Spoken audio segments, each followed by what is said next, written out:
Saludos cordiales, soy José Toledo, bienvenidos a Hora Cero, este programa de análisis de la coyuntura nacional y por supuesto también mundial, lo que ocurre en el Ecuador y en el mundo, con entrevistas claves para que usted, amigo televidente, pueda sacar sus propias conclusiones. Les recordamos que Hora Cero se transmite a través de La Nueva República, por Stream TV, por OnePlus, por RTW 24 y RTU, un pool de medios dedicados exclusivamente a que ustedes, amigos, nos puedan seguir en el Ecuador y el mundo. Saludos cordiales también a nuestros queridos amigos migrantes, a quienes les vamos a dedicar durante un programa entero a la semana, siempre todo lo que ustedes necesiten saber y, por supuesto, con entrevistas, casos de lo que ocurre en diferentes partes de Estados Unidos y también de Europa. Bienvenidos.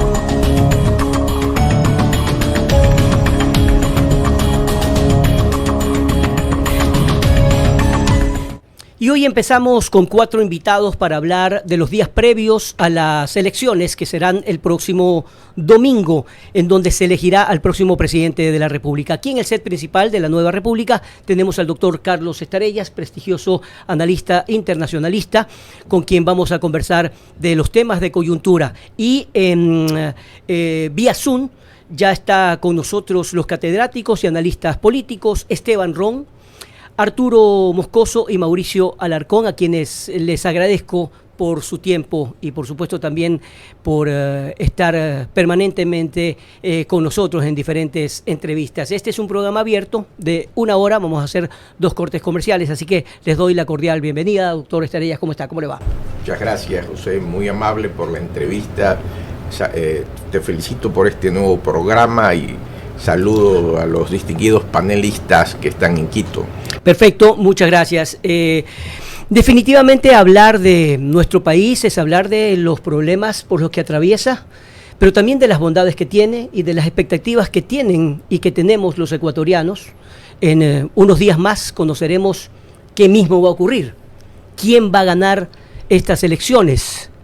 Tenemos pues 2 corrientes clarísimas, uno derecha, otro izquierda, y creo que se han decantado cada uno qué es lo que ofrecen y ya depende de los ciudadanos por quién van a elegir. Pero mientras tanto, ¿qué le espera al país? ¿Qué le espera al Ecuador en diferentes ámbitos? En el campo de la seguridad social, de la salud, de la inseguridad y por supuesto también de la parte económica y de la gobernabilidad. Comienzo, doctor Estarellas. En el contexto internacional, nuestro país ha caído bastante en su imagen, obviamente por el tema de inseguridad. ¿Cómo nos ven en el mundo? Sí, bueno, el domingo es un momento de esperanzas en el cual el Ecuador necesita con urgencia un liderazgo firme. Internacionalmente el Ecuador tiene momentos muy difíciles, a pesar de que el mundo además está muy complicado, pero ¿cómo nos ven? Como un país totalmente inseguro que está siendo atacado por el narcotráfico y la delincuencia organizada.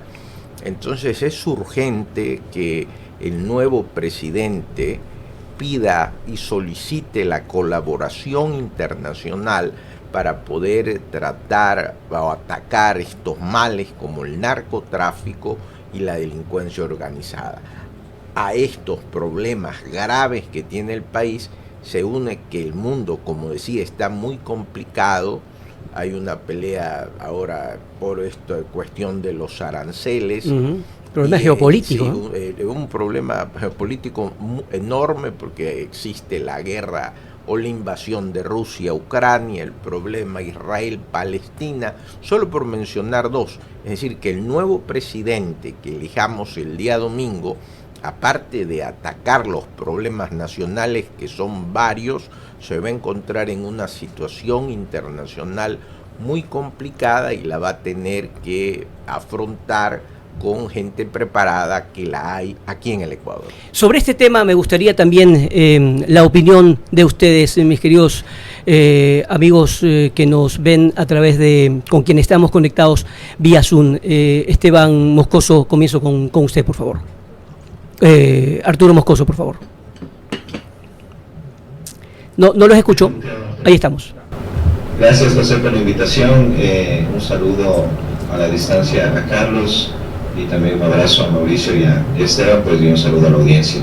Bueno, concuerdo mucho con lo que ha dicho Carlos. Creo que al menos en el contexto internacional, Ecuador está viviendo un escenario bastante precario y sobre todo en ese alineamiento con las políticas de Trump parece que no es beneficioso del todo, ¿no? No es beneficioso del todo porque, a pesar de mostrar una cercanía con el gobierno de Trump, de todas formas siguen aplicando la misma vara con la que están midiendo a otros países, ¿no? Y entonces, ¿dónde está pues el trabajo que se está haciendo para lograr un acercamiento con ese gobierno?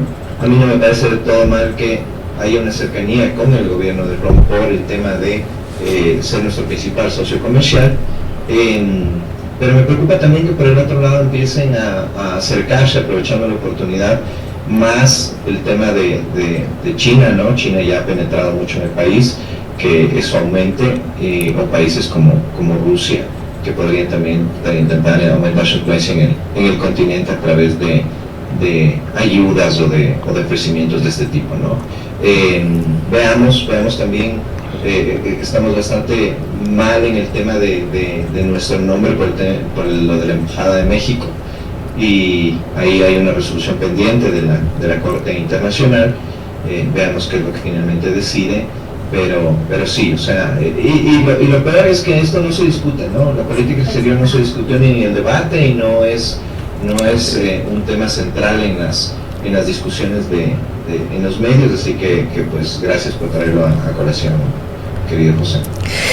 Bien, Mauricio, sería importante también su opinión, y además, dentro de este contexto, la preocupación que existe del ecuatoriano, no solamente del que está aquí, sino también del exterior. Pensemos en nuestros migrantes. Hay cualquier cantidad de ecuatorianos que han huido de la crisis, que están viajando, y lo que nos preocupa, sobre todo a quienes estamos acá y que vivimos ya la crisis financiera del 99, cuando los ecuatorianos pues viajaron a Estados Unidos, a España, bueno, a toda Europa, huyendo, pero siempre pensando en el país. En cambio ahora la juventud, y esta es la verdad, hay muchos que se están yendo y le dicen a sus padres: yo no quiero volver, quiero estudiar, dedicarme a trabajar allá y hacer una nueva vida, pero no tienen probablemente la intención de regresar, que es una cosa absolutamente dolorosa.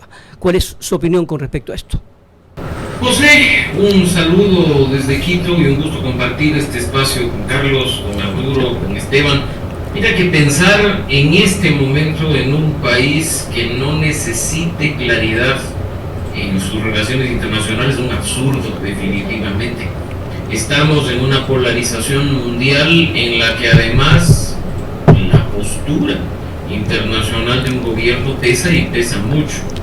Puede generar consecuencias no solo en el ámbito comercial, como estamos viendo, sino en otros tantos, como el migratorio, que tú ya lo has señalado. Y por ello es que coincido con Arturo en el hecho de la deuda pendiente de la campaña y del debate de abordar esta temática, que lamentablemente se ha convertido más bien en esos mensajes caóticos, poco claros, que lo que buscan es desmovilizar el voto para el candidato contrario, ¿no? Yo creo que el país, y no quiero decir que no sea importante, pero en sus relaciones internacionales va mucho más allá de la amistad con Trump o el reconocimiento al gobierno de Maduro.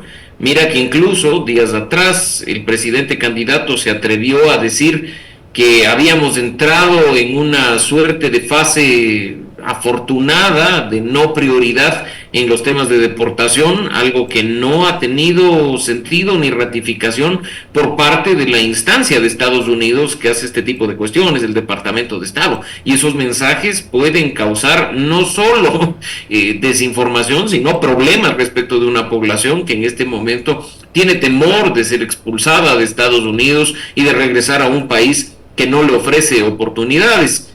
también hay que considerar dentro del contexto de las relaciones internacionales el hecho de que estamos en época electoral no solo en Ecuador, sino entre 25 y 26 en otros países de América Latina, y que el balance y el equilibrio regional va a depender de que al menos el gobierno que tengamos durante los próximos 4 años tenga posturas y posiciones claras, no respecto de los aranceles o de los acuerdos de libre comercio, sino principalmente de lo que significa la democracia, el respeto a los derechos y las libertades ciudadanas y, por supuesto, el fortalecimiento de la integración regional como una forma de salir adelante, no como una forma de simplemente oponerse por oponerse. Bien, gracias. Esteban Ron, los dos candidatos han puesto de manifiesto realmente sus propuestas de manera clara, es decir, la gente, porque siempre decimos, ¿no? Inclusive antes del debate, de la gente que está decidida a votar por el uno o por el otro, no iban a cambiar prácticamente su voto, pero sí muchos indecisos, que son miles. Entonces, ¿esas propuestas cree usted que han calado, que hay cómo arranchar cierta votación, o definitivamente la situación está absolutamente dada y vamos a tener pues una suerte de una pelea voto a voto el día domingo? Buenos días, José, Carlos, Arturo, Mauricio, qué gusto estar con ustedes, a quienes los ven y los escuchan, gracias por la invitación.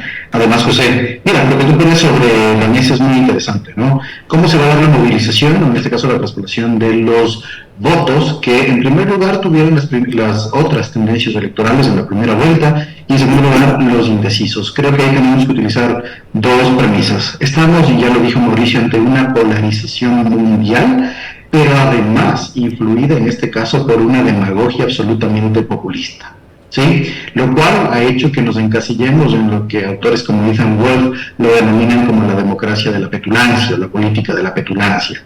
¿Qué es lo que pasa cuando nosotros nos encasillamos en este tipo de política? Que lamentablemente estamos con amparos y desamparos estrictamente emocionales. En primer lugar, ¿qué va a pasar en este caso con las votaciones de los actores políticos que no están en la segunda vuelta?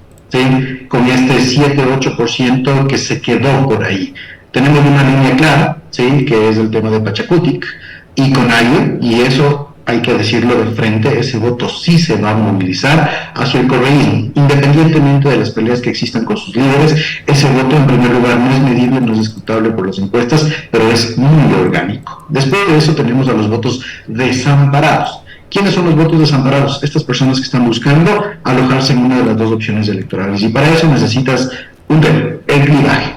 Y en el Ecuador, y la política de la petulancia es estrictamente emocional, ¿sí? Van a buscar, y por eso vemos la vorágine de la campaña electoral en redes sociales principalmente, que buscan despertar ese voto emocional, ese voto de contrariedad y ese voto de ser contrario, es decir, dolarización o no dolarización, Estados Unidos o Venezuela. Eso vemos, esa vorágine que también cae dentro de este paradigma populista y polarizante.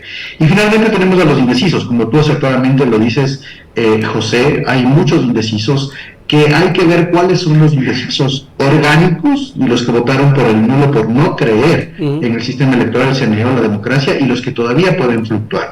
Y ahí los candidatos vemos que sí pueden hacer una microsegmentación. Y yo le adiciono un tercer punto que ya lo dijeron los colegas, es el voto de nuestros hermanos que se encuentran fuera del país, ¿sí?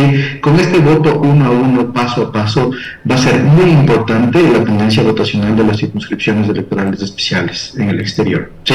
Vimos una tendencia marcada en la circunscripción de Estados Unidos, pero todavía no sabemos cómo se va acentuando esto en Europa, ¿sí? En la otra circunscripción, y la de Latinoamérica es más fluctuante todavía.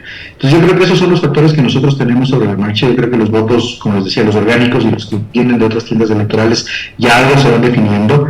Los desamparados y emocionales, creo que será el día de las elecciones, veremos lo que puede pasar, y el de nuestros hermanos ecuatorianos que están en el exterior, ese va a ser bastante definitorio. Pero mira lo que ha dicho la presidenta Atamainte en los últimos días, ¿no? Pedimos cautela a las dos tiendas electorales porque esto se puede definir en un voto a voto. Y creo que como ecuatorianos también deberemos ser respetuosos de esta situación y esperar los resultados oficiales. No especular, lamentablemente ya no podemos creer en encuestas ni exit polls, no especular sobre eso. Ya tenemos experiencias de diferentes índoles previamente y en elecciones anteriores. Creo que tenemos que esperar eso y más que nada ser respetuosos a la voluntad del Ecuador. Eso sería, no José. Sin duda, los ecuatorianos esperamos que que los dos candidatos definitivamente tengan buenas intenciones de sacar al país adelante.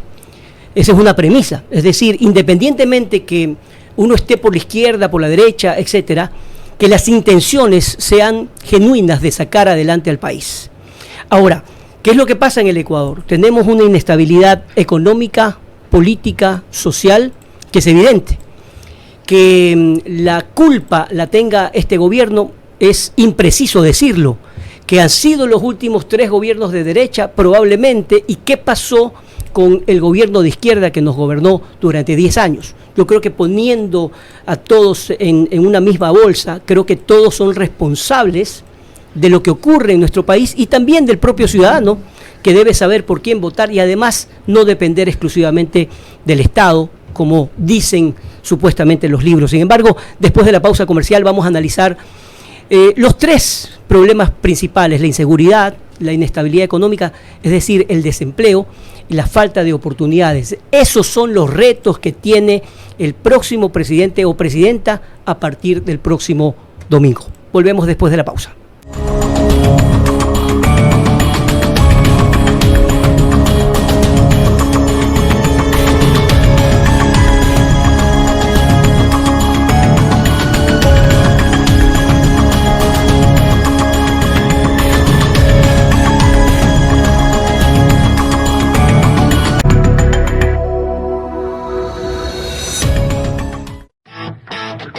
Este domingo ven a disfrutar de la Ruta Centro Guayaquil Camina. Pasea en bici, patines o a pie por la avenida Malecón, calle Panamá y la avenida 9 de octubre.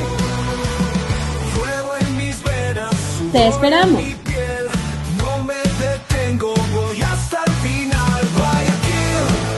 Autorización número 3651. CNE, Elecciones Generales 2025.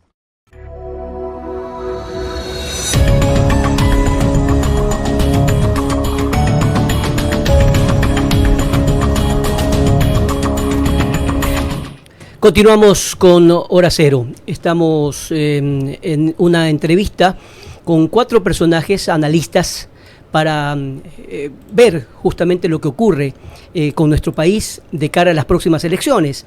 Y en las principales encuestas a nivel nacional, los problemas o las preocupaciones de los ecuatorianos, indistintamente de quién esté primero o no, porque todos son importantes, giran en torno a la inseguridad, la falta de empleo, es decir, la situación económica del país, la corrupción política, pagar deudas, la pobreza, los servicios de salud y también la falta de oportunidades. En ese sentido, continuando con el análisis de nuestros entrevistados, sería importante analizar, ustedes que además son analistas, pero también son catedráticos, ¿cómo ven la situación de la inseguridad y las dos corrientes? ¿Cuál sería la diferencia entre uno y el otro?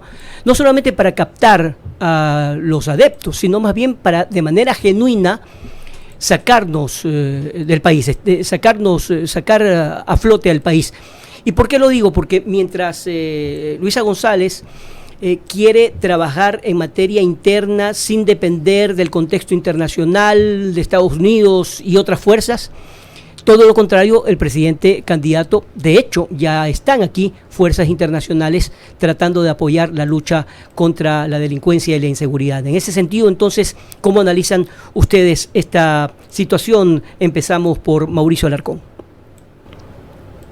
Mira, José, creo que primero la necesidad urgente de combatir la inseguridad puede generar problemas. ¿Y a qué voy con esto? Aunque aplaudido por muchos sectores, el hecho de haber traído a la cabeza de un grupo de mercenarios que además ha aparecido en las calles de Guayaquil supuestamente en un operativo durante el fin de semana, puede ser algo lindo, porque no se lo puede calificar de otra forma para algunos sectores, algo feo para los otros de la vereda contraria, pero hay que preguntarnos si se puede, por ejemplo, llegar a los extremos de contratar un grupo como el del señor Prince con recursos públicos, respetando la Constitución y la ley, si no estamos frente a un eventual caso de peculado, si es que lo que se está haciendo tiene un sentido real y busca una solución definitiva al problema de inseguridad, o simplemente es un acto electoral de mera campaña de un presidente candidato. Del otro lado, el plan que se ha planteado respecto de temas de seguridad, que ha sido invitado a ser nutrido desde la sociedad civil y desde la academia, ¿será viable en las condiciones actuales? ¿Será posible para visibilizar un resultado, por mínimo que sea en corto plazo, y no tener que esperar al mediano y a largo plazo, y no tener que lamentarnos cifras como las que nos estamos lamentando nosotros en este momento del primer trimestre de 2025? Lo principal, me atrevería a decir, es tener candidatos que no nos digan el qué, sino que nos especifiquen el cómo. Todos estamos conscientes que hay que combatir la inseguridad, pero el cómo de una acción sostenida al corto, mediano y largo plazo, con recursos, con asistencia internacional y con colaboración ciudadana, es fundamental. Eso, por desgracia, también nos ha quedado debiendo no solo el debate presidencial, sino en sí las campañas de los dos finalistas. Arturo Moscoso, es decir que de acuerdo a lo que nos dice Mauricio, evidentemente las propuestas como tal no han sido muy concretas, no se han entendido o no han sido bien comunicadas. No se ha concretado en propuestas, José. Ni siquiera en el debate pudimos escuchar propuestas claras con relación a los temas importantes.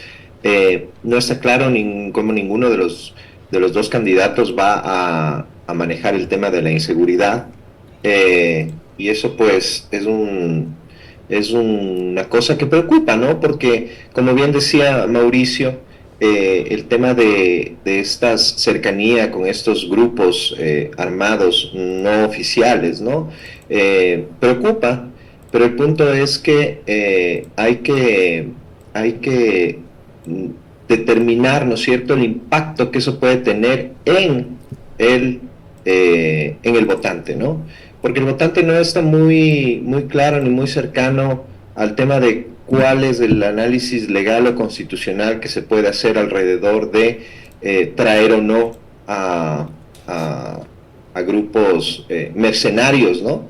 Y pues le interesa más bien que haya gente que se esté preocupando por traer a grupos que pudieran controlar la inseguridad, ¿no? Entonces ese análisis del que habla Mauricio, pues no lo hace el común de la gente, ¿no? Eso quizá nos preocupe a la academia, a la sociedad civil, pero no más allá. Entonces, y eso justamente nos da un poco la visión en general de esta campaña, ¿no? En la cual son temas que generen impacto, que generen viralidad, y no tanto temas de fondo sobre los problemas que les preocupan a los ecuatorianos, ¿no? Ahora, Esteban Ron, por ejemplo, y esto se los pongo para que todos lo podamos analizar, es indiscutible que los ecuatorianos hemos visto a las Fuerzas Armadas, a la policía, combatir a la delincuencia, atrapar delincuentes, llevarlos a las cárceles, pero también hemos visto una verdadera ruleta, una especie de asistir a un show en donde entra el delincuente y como carrusel a los pocos días, semanas o meses salen de la cárcel de una forma increíble, y no es que salen pues o se van del país, siguen delinquiendo. Eso es evidente. Entonces, luchar contra eso no es nada fácil. Y mucha gente dice, no podemos solos, definitivamente, como esto también gira en torno al narcotráfico, los demás países también nos deberían ayudar, y sobre todo los Estados Unidos, en donde la gran cantidad de droga pues van allá, no digamos por supuesto también Europa, pero es indiscutible que nuestro primer socio comercial nos debería ayudar y mucho más. En ese sentido, Esteban, ¿cómo ven los ciudadanos esto según su análisis? Porque además todos ustedes son catedráticos. ¿Qué opina el común de los estudiantes, de la gente joven, de la nueva sangre que esperaba una nueva forma de hacer política y que se ve en este torbellino de las mismas circunstancias en que vivimos? Ya lo dices tú, José, es el fenómeno que se denomina espectacularización de la política. ¿Sí? Nosotros vemos pues estas fuerzas que ingresan a los domicilios, prácticamente inclusive con música de fondo, hay una teatralización de toda la materia de seguridad y demás. ¿Qué es lo que nos dice justamente, como te decía, ¿no? la política de la petulancia? Es que toda la política pública se vuelve espectacular. Sí, todo es para consumo, en este caso de los electores, todo es para consumo, más aún cuando hay una elección de por medio, y todo es con la finalidad de agregar capital político, que lamentablemente no se lo ve materializado con acciones per se. Ahora, si nosotros vemos las antípodas, en este caso de las candidaturas de Luisa González, creo que vemos el plan que se lo denominaba como Protege, y este plan te hablaba de volver a una reinstitucionalización del Estado, es decir, hacerlo nuevamente más grande el Estado con los ministerios coordinadores de justicia, coordinador de la seguridad, también nos habla de volver al Ministerio de Justicia, etcétera, y habla de atacar en este caso a la inseguridad relacionada con problemas de adicciones. Sí, pero por otro lado, también en el caso de Daniel Noboa, vemos que hay ciertos grados incipientes que nos dan algo de luz en su plan de trabajo, y habla siempre de la cooperación internacional y una dependencia casi absoluta de la cooperación con Estados Unidos. Yo me hago la pregunta, y en estos temas generales, ¿es necesaria la colaboración con Estados Unidos? Sí, es necesaria en este punto. Y si nosotros vemos en retrospectiva, tenemos el caso enigmático, el Plan Colombia, que tuvo en su momento en los años 90, que dependió muchísimo de la colaboración de Estados Unidos. Pero ¿qué es lo que pasó? Y esas son las lecciones del Plan Colombia. Se recurrió también a uno de los puntos focales, que es la colaboración a nivel latinoamericano. ¿Sí? No entiendo y no se entiende por qué desde la política internacional no se habla de colaboración con Colombia y Perú, que son los principales, y bueno, y Panamá también, que son los principales puertos en los cuales en este hub de narcotráfico nosotros nos vemos involucrados. Tampoco se habla, y mira lo contradictorio que viene a ser, ¿no? Se dice que este fin de semana hubo una incautación grandísima de toneladas de sustancias sujetas a fiscalización, cuyo destino era Europa. ¿Por qué no estamos hablando con Europa, por ejemplo, ¿no? ¿Por qué no se habla de, en este caso, los consejos específicos que tiene la Unión Europea en materia de prevención del narcotráfico? Entonces, como te digo, no vemos por parte de ninguno de los dos lados hacia dónde se va a ir en materia de seguridad, pero en materia de seguridad general, menos aún la ciudad. Ahora, ¿qué esperar en esta segunda vuelta? Mira, estamos a pocos días de las elecciones y lo único que vemos es vorágine en campaña. Y lamentablemente caímos en este cono, en este embudo del silencio, que es buscar la espectacularidad de la política pública. No te digo, y ya lo decía Mauricio, no te digo que esté por demás, en este caso, la colaboración internacional, pero la venida de Prince, los últimos días, lo único que ha hecho es generar prácticamente un episodio número 1 de un Rambo nuevo, ¿no? Perdón que me refiera así a esta situación, pero no vemos más allá el contexto, la generación de un plan, política pública, y tampoco vemos movilización de recursos en ese sentido. Esa es la lamentable situación en la que nosotros nos vemos inmiscuidos. Bueno, justamente el doctor Carlos Estarellas, que es un estudioso de la parte internacional, nos va seguramente a presentar un cuadro de lo que ocurre.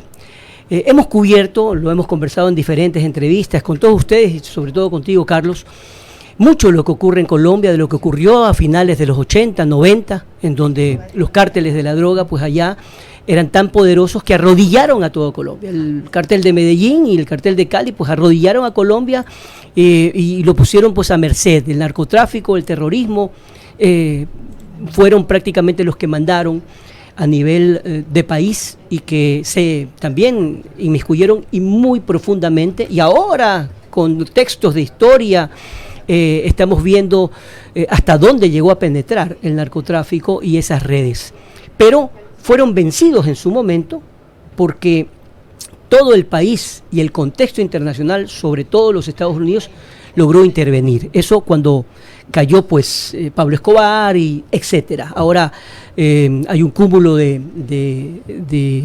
entrevistas y también de series, etcétera, que han magnificado lo que ha ocurrido en Colombia. Pero tratando de ver lo que ocurrió en ese espejo para que no se siga repitiendo acá. ¿Hay esa intención? ¿Lo ves como que en Ecuador estamos tratando de luchar para parar esta situación o definitivamente es imposible luchar contra el narcotráfico? José, como tú lo señalabas con tantos reportajes que hiciste, incluso llevaste a las universidades aquí en Guayaquil, nosotros estuvimos como país como la fábula de la cigarra y la hormiga, digamos. No nos dimos cuenta que esto podía ocurrir. Exacto. Vino un gobierno que desmanteló la seguridad, reorganizó como 10 veces la policía, quitó el control migratorio, no hay visas en el Ecuador, puso el concepto de ciudadanía universal, borró el concepto de ilegal. Entonces prácticamente se dio oportunidad a que ocurra lo que está ocurriendo en este momento en el país. Con el ejemplo que se tiene, que es Colombia, que igual podríamos tomar también a Perú, que tuvo grupos terroristas. Por supuesto. Lo que debe de haber, yo comparto con lo que dice Esteban Ron, es unas políticas de Estado, política de Estado con relación a la seguridad. No en esto del zigzag de hoy hago aquí, después traigo a este señor, después salgo con esto. Deben de existir políticas de Estado para poder enfrentar al narcotráfico y a la delincuencia organizada. Ahora, a esto va unido que se debe reorganizar la función judicial que fue tomada por el Correato y que si bien todavía hay jueces honestos, son la minoría. Entonces la seguridad con una función judicial corrupta no va a poder, mantener mayor éxito. Y debe de existir un plan mínimo, por lo menos de política exterior, que no lo hay, porque a veces hay políticas de presidente, a veces de ministros, a veces hasta de viceministros. No hay política exterior. Una política como tal, porque la colaboración solo con los Estados Unidos, como bien dice Esteban Ron, no es lo ideal. Debe de haber política internacional y colaboración con el Perú, con Colombia. ¿Por qué? Porque por ahí es el paso. Con Panamá, ¿a dónde quiere ir el Ecuador, digamos, en la parte internacional? Tú estás tocando, claro, tú estás tocando algo muy importante, la falta de políticas de Estado, que tanto lo hemos conversado en diferentes medios, pero efectivamente, viene el próximo presidente, cualquiera que sea, y dice, bueno, no me gustó cómo hacía esto el presidente anterior, y entonces vamos a modificarlo. Y en políticas, por ejemplo, internacionales, pues juega un papel importantísimo las políticas que se cumplan. Por eso es que los inversionistas dicen, a ver, ¿cuáles son las reglas del juego? ¿Qué pasa en Perú? En Perú tenemos una presidenta que está en el 3 o 5% de popularidad, pero la inversión extranjera continúa, el país sigue adelante y la política se cumple, ¿verdad? Debe haber exigido en el debate a los dos candidatos cuáles son sus planes, cuáles son sus políticas de Estado en diferentes áreas, cuáles son los nombres de las personas que los van a asesorar, porque si no caemos en las mismas personas que solo nombran amigos y cognados y compadres, y el fracaso del país es terrible. Hay una suerte, y esto pues para nuestros invitados, hay una suerte de incertidumbre, ¿no? Es como una insatisfacción de lo que dejó el debate, porque el debate que pudo haber pasado a la historia como de altura, de saber perfectamente qué opinaba y qué quería ofrecerle al país un candidato y la otra candidata, más bien eso se diluyó o al menos se tapó, se manchó por los insultos, por la prepotencia o por lo que sea de cualquiera de los dos. En todo caso, ¿hay tiempo para hablar de políticas de Estado? Le pregunto, por ejemplo, a Esteban Ron, ¿hay todavía esa posibilidad de que la gente diga, ok, sí, aquí hay estos planes que me están favoreciendo? Claro, el presidente, por ejemplo, candidato, ha dicho claramente, a ver, señores, nosotros sabemos perfectamente por dónde queremos ir, queremos que nos apoyen, por ejemplo, los Estados Unidos, en cambio la otra candidata quiere que apoye Maduro, etcétera. ¿Tanto es así? ¿Tal es esa confrontación para llevarnos por un modelo o por otro? Esteban. José, hubo el tiempo para hablar de eso, y creo que hubo el tiempo suficiente. Que las dos tiendas electorales no le hayan dedicado ese tiempo a hacer una campaña estructural y secuenciada. Es lo que decíamos antes del debate. Esperemos que los dos candidatos en el debate nos saquen los planes de trabajo y nos digan, en el eje número 8 o en el eje número 7 está esto, y así es como lo voy a ejecutar. Pero lamentablemente no caímos en eso. Hubo el tiempo en primera vuelta y lo hubo en segunda vuelta. Pero lamentablemente los dos candidatos se dedicaron a crear narrativas. Y eso es clarísimo, ¿sí? ¿Qué son las narrativas? Estas verdades intersubjetivas determinadas para un extracto social. Y te digo extracto así de doloroso el término, porque tratan de sacar y microsegmentar en ese sentido. Entonces lo que vemos son dos narrativas absolutamente diferentes, opuestas, populistas y demagógicas, ¿sí? Y además antípodas la una de la otra, lo que tú dices, estimado José. Estados Unidos o Venezuela, Trump o Maduro, ¿sí? Lo nuevo, lo viejo, lo blanco, lo negro. Eso es lo que vemos en este sentido. Pero yo considero, querido José, que en el último tiempo sí hubo el tiempo para hablar de política pública, pero nuevamente esta vorágine hiperpopulista, demagógica, hace ver que los candidatos lo único que quieren es atacar a la otredad, ni siquiera a su contrario, a la otredad, a lo que no significa ellos. Y en esa vorágine, ¿qué podemos ver? Absolutamente nada. ¿Y sabes cuál es el problema de ahí? Que el elector indeciso o el que se quedó sin tienda electoral de la primera vuelta va a acudir a otros mecanismos no oficiales para decidir su voto, ¿sí? ¿Y a qué me refiero con los no oficiales? No el candidato, ¿sí? Va, esperemos en el mejor de los casos, a bajarse el plan de trabajo de conoce tu candidato en el CNE, lo va a leer, lo va a contrastar en el mejor de los casos y sobre eso decidirá. Pero lamentablemente no hay ese cobijo de la nueva, de la segunda vuelta al nuevo elector. Eso lamentablemente es lo que vamos a ver, pero ojo, sí hubo el tiempo para hablar de política pública. Otra cosa es que los candidatos no lo hayan hecho, no depende del elector, es una corresponsabilidad, en este caso política, de las tiendas electorales. Ahora, Arturo Moscoso, por ejemplo, hablar de gobernabilidad es o significa que no solamente el Ejecutivo, es decir, cualquiera que sea el presidente de la República pueda gobernar solo, debería gobernar con los demás poderes. Y aquí entra pues un papel fundamental la Asamblea, con esta correlación de fuerzas después de la primera vuelta en donde ya sabemos cómo va a estar conformado. ¿Qué crees que pase con uno u otro ganador?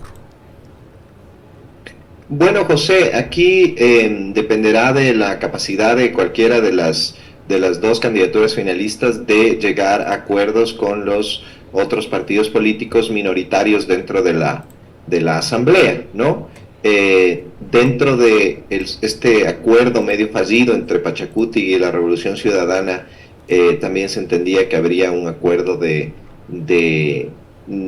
o una intención de colaborar dentro de la Asamblea. Sin embargo, eso no está claro porque el acuerdo tiene mucho rechazo desde de las mismas dirigentes históricos de la CONAI y de Pachacuti, ¿no?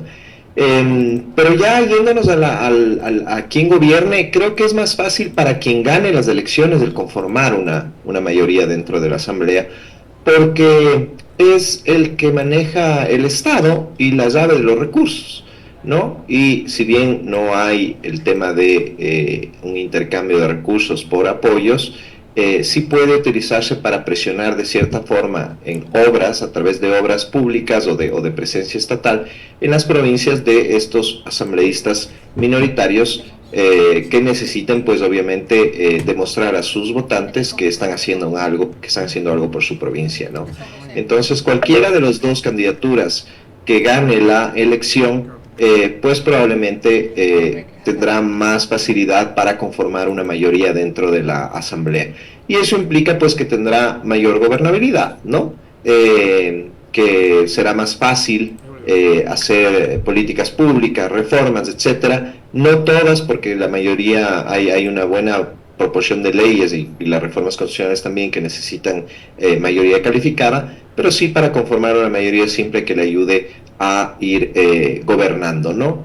Si esto no sucede, si es que por A o B circunstancias es la oposición la que construye una mayoría dentro de la Asamblea, pues evidentemente quien gane las elecciones la tendrá muy complicado para justamente llevar adelante políticas públicas y reformas con una Asamblea que va a tener una mayoría de oposición, ¿no? Bien, estamos conversando con prestigiosos analistas, el doctor Carlos Estarellas, estamos conversando con Esteban Ron, Arturo Moscoso y Mauricio Alarcón de políticas públicas, de lo que ocurre en nuestro país de cara a las próximas elecciones. Vamos a hablar en el próximo bloque de lo que significa la concertación, o al menos eso que esperamos los ecuatorianos que algún día se cumpla. Volvemos después de la pausa.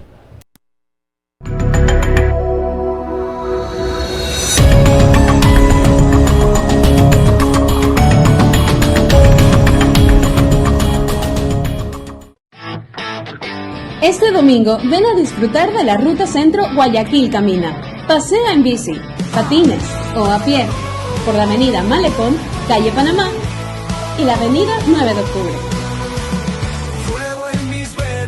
Te esperamos.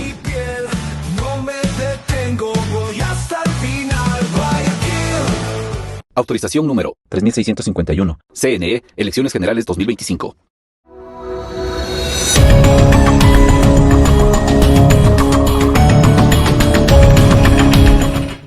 Bien, hablemos de gobernabilidad, pero también de concertación. Países como Perú o como Chile, sobre todo Chile, ha atravesado por problemas durísimos, desapariciones, etcétera, una dictadura brutal, pero también de concertación. Y ese vaivén entre la derecha y la izquierda que permite, con problemas sociales, políticos, económicos similares a los nuestros, igual continuar. Doctor Estarellas, ¿hay posibilidad de hacer una concertación? El próximo presidente tiene que gobernar con la Asamblea. Ya sabemos lo que pasó, por ejemplo, con el gobierno de Guillermo Lasso. No pudo continuar y tuvo que irse a una muerte cruzada. ¿Estamos esperando que eso se repita o hay posibilidad de una concertación? Lo cual es raro, porque en el Ecuador, que el sistema es presidencialista, en la Constitución hay una muerte cruzada que nada tiene que ver con el sistema presidencialista. Una barbaridad, una locura. ¿Podemos llegar a concertación? Sí, porque los problemas que tiene el Ecuador en este momento son enormes. Usted hablaba de que en Chile, digamos, después de Pinochet, llegaron a hacer una concertación. Yo me acordaba de España, el famoso pacto de la Moncloa, por supuesto, donde después de la muerte de Franco se pusieron de acuerdo para todos, para poder sacar a España adelante. Es decir, de poder se pueden.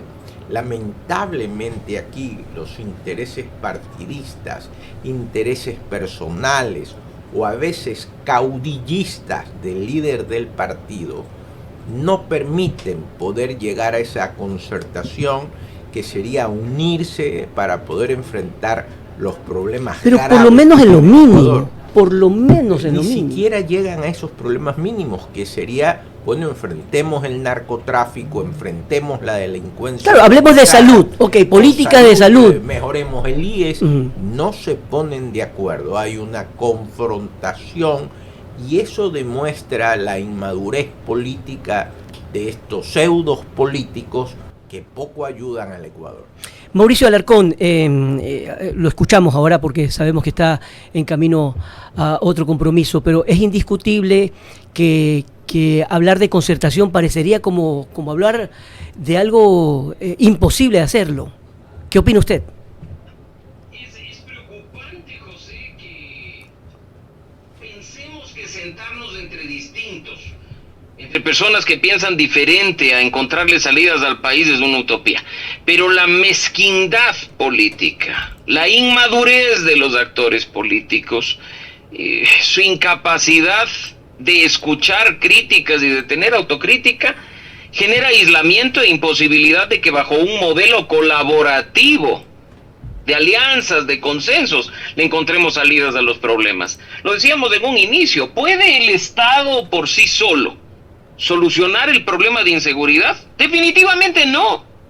Necesita de acuerdos políticos, necesita de trabajo con la sociedad civil, necesita de colaboración con la academia y con el sector privado. Se puede generar fortalecimiento económico y nuevas plazas de empleo simplemente desde el Estado. De ninguna manera.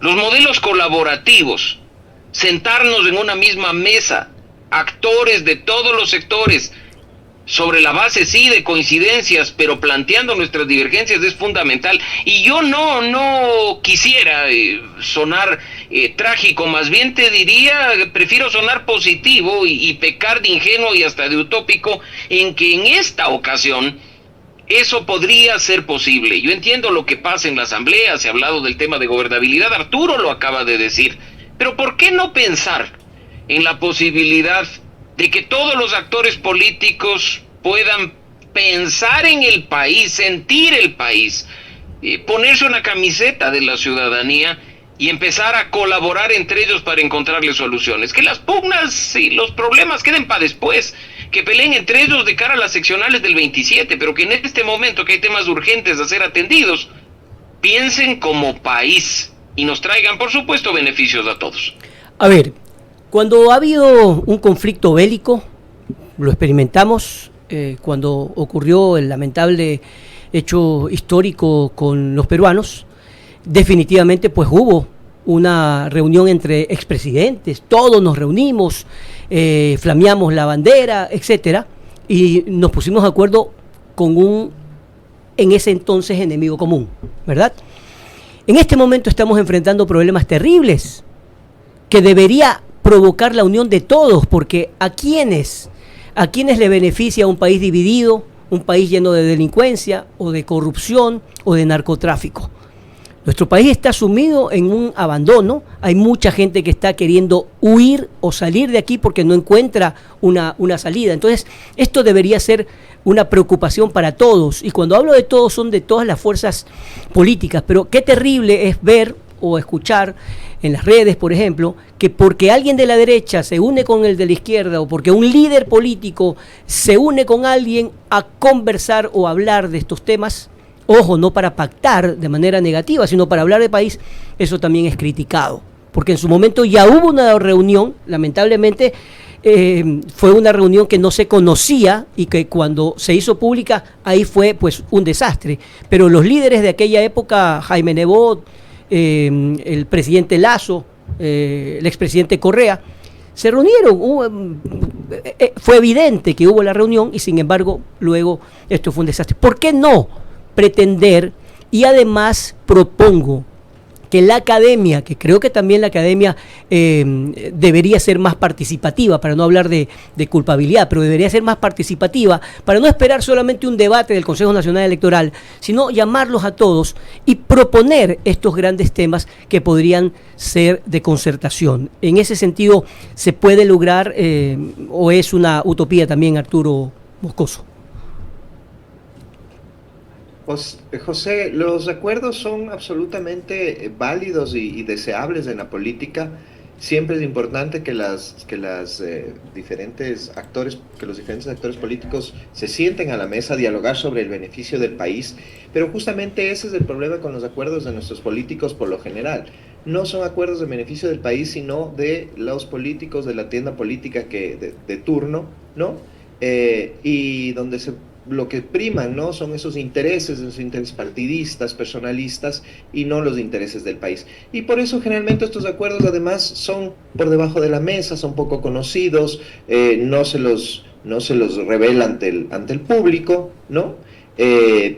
Ahora tuvimos un buen ejemplo de un posible acuerdo al que se quería llegar entre dos tiendas políticas, pero un acuerdo mal trabajado, ¿no?, en donde no había realmente una voluntad de toda la tienda política de Pachacutic de apoyar al correísmo, pues, y un acuerdo que ha quedado, creo, en nada, en definitiva. Pero así deberían ser, ¿no? Sentarse y decir, sí, vamos a hacer esto y vamos a hacer esto en beneficio del país, ¿no? Cuando cierran la puerta, cuando los acuerdos son a escondidas, es porque no es en beneficio del país. ¿Por qué no podríamos saber lo que se está acordando, no? Entonces, sí, la política es de acuerdos, la política es del arte de lo posible, la política es ceder, hacer concesiones, ¿no? Y también permitirle al otro tener cierta ganancia. No es de suma cero, la política no puede ser de suma cero, pero siempre y cuando el beneficio del país y de los ecuatorianos esté en primer lugar. Y Arturo, pero insisto e interrumpo. Ok, ¿Cuál es el papel? Porque, claro, las dos fuerzas políticas más fuertes en este momento, ¿verdad? Las que lideran en este momento las encuestas, y vamos a saber quién va a ganar el próximo domingo. Ninguno de los dos va a llamar a la concertación probablemente, pero un tercero sí puede, pues. La iglesia, la academia, es decir, conminarlos a firmar acuerdos. ¿Cuál debería ser esa propuesta o ese papel, por ejemplo, de la academia? Se han hecho intentos, José, de lograr algo así, de lograr grandes acuerdos nacionales. Lamentablemente siempre quedan sobre el papel, porque nuevamente lo que prima son intereses más inmediatos y más cercanos a lo que pretende el partido, a lo que pretende el político, que lo que le beneficie al país. Entonces eso es una buena iniciativa, ¿no? Pero que lamentablemente puede quedar en eso. Simplemente en esa iniciativa, como han quedado muchos de los grandes acuerdos que se han intentado a lo largo de los años, y peor ahora con esta polarización tan fuerte que está viviendo el Ecuador, ¿no? En donde estamos viendo que en una primera vuelta casi se disputaron casi el 90% de los votos de los ecuatorianos. Eso nos dice o nos habla de lo dividido que está el país, y es más difícil aún llegar a un acuerdo de esa manera, porque cada una de las dos fuerzas políticas va a decir, no, yo tengo la razón, o yo tengo la razón, y sentarse a negociar pues no les conviene, porque lo que pretenderán es seguramente hacer oposición de cara a las elecciones primero seccionales y luego pues las generales dentro de 4 años. Esteban Ron, ¿cuál es su opinión con respecto a esto? Esteban. El tema de los acuerdos es sumamente importante. Mira la cita que nos trae Arturo, ¿no? La política es el arte de lo posible. Siempre visto desde la utopía social y académica. Pero lamentablemente lo que nosotros vemos en el Ecuador es que en el ambiente polarizado inclusive ya se habla de diferencias irreconciliables entre los candidatos. Pero además que estas diferencias irreconciliables son reproducidas por su tienda política. Y estas diferencias irreconciliables son reproducidas por sus asambleístas y por sus gobiernos autónomos descentralizados, etcétera, etcétera. Y eso te va generando un efecto top-down o efecto cascada, ¿sí? Que afecta al ámbito social, ¿sí? En este caso, a la capa social, ¿sí? Somos muy pocos los ecuatorianos que nos podemos sentar a dialogar, como les decía previamente, con tolerancia hacia la otra edad de pensamiento, otra edad ideológica, otra edad de cualquier tipo, ¿cierto? Y eso es lo que los políticos van reproduciendo en la sociedad, ¿sí? No puede ser posible que como ecuatorianos no nos podamos sentar con el colega, con el amigo, ¿sí? Con el familiar, porque tiene otro punto de vista, no solo de la cosa pública, sino de la ideología hacia donde quiere llevar su vida. Ese grado de intolerancia es a lo que nos han llevado a nuestros políticos. Ahora bien, la única fórmula existente, en este caso, para salir de este grado de intolerancia es hacer una priorización. ¿Qué tipo de priorización? Temática. Absolutamente temática. Estos son los temas. Seguridad transversal. Constitucionalmente, ¿qué tengo que atender? Empleo, salud y educación, y todo lo demás en un tema o un esquema de priorización. Esa es la única fórmula para romper con cualquier tipo de intolerancia, pero que lamentablemente estas diferencias irreconciliables en este punto caótico en el que vivimos, absolutamente divergente en el que vivimos, le veo muy complicado. Es increíble cómo, bueno, todos coinciden con esto, ¿no? Es decir, cuando vemos reuniones familiares entre amigos, chats, etcétera, parece una pelea pues brutal, enemistades, porque cada uno está defendiendo su corriente. Pero nos hace falta madurez. En países que han estado en una guerra total, en países europeos, por ejemplo, han salido adelante y ahora son grandes amigos. Vemos la relación que existe entre los propios Estados Unidos y Rusia, que antes era pues imposible una reconciliación, y ahora vemos hasta compadrazgos, diría yo, en algunas circunstancias, porque a todos les conviene, sobre todo la parte comercial. En ese sentido, como para ir concluyendo, Mauricio Alarcón, ¿hay posibilidades de lograr encontrar en un momento dado coincidencias? Porque está claro que si cada uno va a defender lo suyo en la asamblea, por ejemplo, no se van a lograr esos cambios tan lógicos que el país espera de cara a una nueva presidencia de 4 años. Sí, José, bueno, creo no estamos con Mauricio. Doctor Estarellas. Mire, recordarle, José, que los asambleístas están en la asamblea porque representan al pueblo, no representan Qué al importante partido. recordarlo. Han perdido los conceptos, entonces hacen lo que les dice el dueño o el líder del partido, y ellos están ahí porque el mandante es el pueblo. Entonces pierden el concepto de los problemas nacionales por los intereses.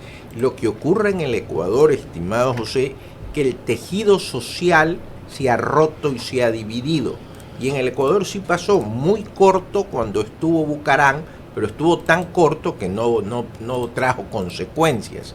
Pero el tiempo del Correato ha sido de tal magnitud que estamos divididos entre ecuatorianos en una lucha creada por este tiempo de estas personas y que dividen el Ecuador y se olvidan de los problemas fundamentales que tenemos, que son el ingreso del narcotráfico en el país y la delincuencia organizada, fuera de la crisis económica, falta de trabajo, etcétera, etcétera. Sí, yo quería, para finalizar, ¿no?, para concluir, hacer hincapié en lo que dicen varias encuestas, en los problemas que cada uno de los ecuatorianos se sienta a conversar con su familia, porque ¿qué es lo que buscamos los ecuatorianos? Tratar de salir de deudas, de seguir adelante, de salir de esta crisis, pero sobre todo que nuestras familias o las personas que viven con nosotros, etcétera,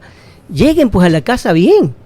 No puede ser que uno salga de la casa, sobre todo, bueno, los católicos salimos de la casa, nos persignamos y no sabemos si vamos a llegar, porque nos encontramos con un problema de inseguridad brutal. Conozco el caso, por ejemplo, de una persona que recién vino al Ecuador a visitar, después de más de 1 año y medio de vivir fuera, a visitar a sus padres, y prácticamente llorar y decir, este es mi país, yo quiero vivir aquí, pero siento que no estoy seguro, mientras donde estoy, que no tengo a mi familia, no tengo a mis amigos, mi entorno, me toca comenzar de nuevo, por lo menos camino sin pensar que me van a secuestrar o matar. Qué terrible que es hablar justamente de eso. Entonces, en mi conclusión, yo les invito a reflexionar un poco, Carlos, a todos, Mauricio, Esteban, a pensar en que el Ecuador merece un mejor trato de los políticos y a exigirles un poco más. No creo que podamos o seguir dependiendo exclusivamente de los políticos. Tenemos 30 segundos para la conclusión, Carlos. ¿Hay forma de pensar en eso, de decir, bueno, esto va a pasar? Definitivamente, concuerdo contigo, aquí en el país hay una fuga de cerebros, todo el mundo quiere irse y eso es terrible cuando el Ecuador invirtió en educación, en esta gente joven que se quiere ir porque hay inseguridad. Sería fundamental que las personas capaces y honestas ingresen a hacer política para no caer en esta división, un país totalmente polarizado que en un momento dado vota por una candidatura aunque no esté totalmente convencido porque la otra es horrorosa. Bien, Arturo Moscoso, 30 segundos. Bueno, yo creo que lo que hay que hacer también es mejorar la calidad de nuestra política. Y se mejora la calidad de nuestra política mejorando nuestro sistema de partidos, mejorando a los partidos políticos, generando carreras políticos, generando cuadros, ¿no? Y creo que eso podría mejorar en algo y darnos más esperanza hacia el futuro en cuanto a lo que pueden y deben hacer los políticos en realidad. Esteban. Lamentablemente en el Ecuador tenemos una dependencia hacia y de la política, hacia la clase política y además de las instituciones políticas con significado jurídico. Es lamentable que en esta dependencia nosotros hayamos perdido absolutamente la confianza del Estado, ¿sí? Y hacia el Estado. Lo único que nos queda en este momento es no refundar, no hacer constituyentes, sino, como tú lo decías, José, exigir de la clase política mayores y mejores representantes que realmente se sienten dentro de una agenda priorizada con perspectivas sociales, institucionales, pero además humanas, de recobrar esa confianza inclusive del que queremos vivir. Bueno, muchísimas gracias a todos ustedes por haber estado con nosotros. Es muy importante, valiosas sus opiniones y estoy seguro que los televidentes los podrán evaluar y tomar sus propias conclusiones. Es evidente que el país necesita menos división y más unión, que todos requerimos de mejores líderes para poder seguirlos o no, pero aunque no los sigamos, que nos representen bien o representen a quienes han votado por ellos. Y no hablo solamente de presidentes de la República, sino de los asambleístas y quienes están en su lugar, en su puesto público para defender justamente su puesto, pero también para trabajar en función del país. Ojalá que la gente no piense que estamos hablando de manera utópica o romantizando la política. Todo lo contrario, son cosas que son tan necesarias e impactantes a la vez. Gracias por su participación. Dios mediante, estaremos el día de mañana aquí en Hora Cero. Soy José Toledo. Muchas gracias. Muchas gracias a todos. Que pasen muy bien. Gracias, Carlos.